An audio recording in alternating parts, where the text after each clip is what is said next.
नई तालीम बिलीव करती है कि वर्क और इंटेलिजेंस जो है इंटर रिलेटेड है। अगर हम बच्चे को पढ़ा रहे हैं, बच्चा इंटेलिजेंट होगा तो ऑब्वियसली उसको वर्क सिखाओगे तभी वो इंटेलिजेंट हो सकता है। अदरवाइज क्या होगा, रूट लर्निंग रट्टा लगाया काम खत्म, उसमें उसकी इंटेलिजेंस हमें कहीं भी नहीं दिखती। बैकग्राउंड क्या है नई तालीम की? अब गांधी जी ने ये तालीम बनाई तो क्यों बनाई?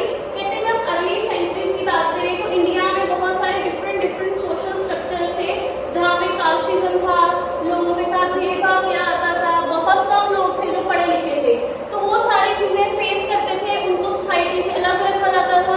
उनको अपनी सोसाइटी में इन्वॉल्व करने के लिए गांधी जी ने ये नई तालीम का कंसेप्ट जो है वो बनाया था, ताकि उनके पास कोई हुनर होगा, कोई स्किल होगी तो उनको कोई पूछेगा। तो मेजॉरिटी ऑफ पीपल उस टाइम पे पुअर थे, उनको इतनी पढ़ाई लिखाई नहीं आती थी, इसलिए उनको सोसाइटी में कंसीडर नहीं किया जाता था, उनको लोएस्ट स्टेटा में रखा जाता था।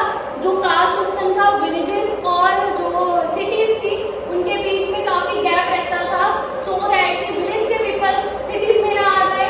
जो हाई सोसाइटी है वो हमेशा लो सोसाइटी को सेपरेट रखती थी। तो उसको इन्वॉल्व करने के लिए गांधी जी ने इस नई तालीम के कंसेप्ट को बिल्ड किया था। और जो वो लोग थे जो हमारे सेपरेट किए हुए लोग थे सोसाइटी में, उनके पास जो मेन ऑक्यूपेशन था वो हैंडीक्राफ्ट था, क्योंकि वो पढ़े लिखे नहीं थे तो उनको और कुछ नहीं आता था। वो क्या करते थे, हाथ से काम करते थे और वो चीजें बेच के वो पैसा कमाते थे। और उसके अलावा और किस काम में इन्वॉल्व थे, जो हाथ से करने वाला काम है, लाइक स्पिनिंग, वीविंग, कोई चरखा करके वो कपड़े बनाना, है ना, ये सब चीजें होती थी, हाथ से छतरियां बनाना, मटके बनाना, वो ये सब काम करते थे। आफ्टर दैट नई तालीम है जो किस पे एम कर रही है, वो personal development and social development. जब पर्सन अपनी पर्सनल डेवलपमेंट पे काम करेगा ऑटोमेटिकली वो सोशली भी डेवलप हो जाएगा, उसको लोग बुलाना पसंद करेंगे। अगर कोई पर्सनली जो पर्सन अपने ऊपर फिजिक के ऊपर, अपने काम के ऊपर ध्यान नहीं देता है, उसको कोई बुलाना पसंद नहीं करता।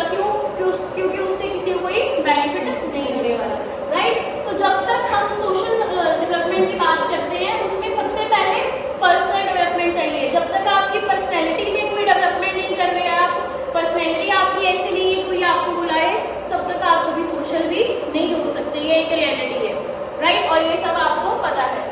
उसके बाद जो एम ऑफ एजुकेशन है उसको पर्सनल से सोशल कर दिया गया कि सिर्फ अपने बच्चे को पर्सनली नहीं सिखाना, खुद के लिए पढ़ लिया, आगे लोगों की हेल्प भी करनी है, तभी उसमें कौन सी डेवलपमेंट होगी, सोशल डेवलपमेंट।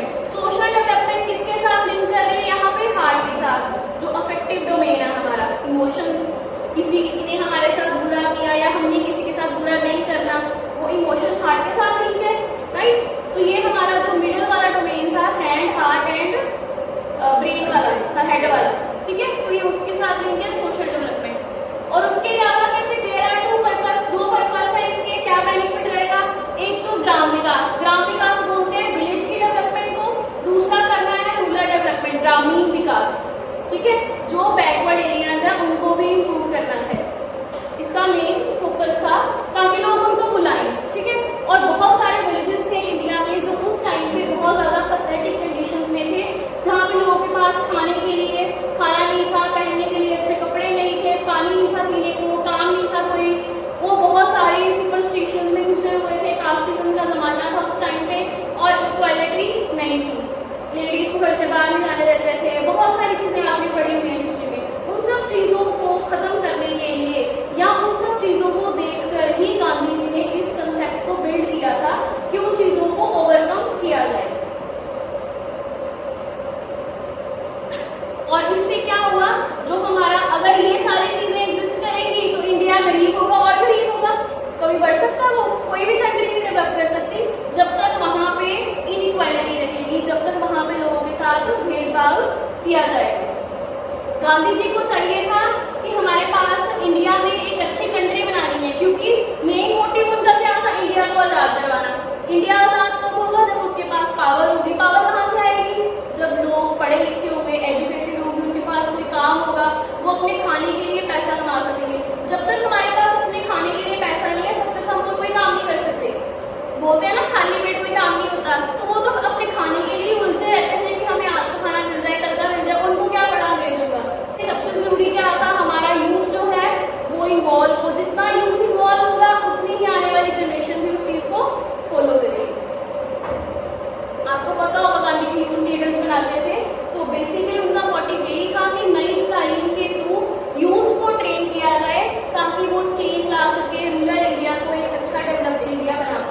और ये हुआ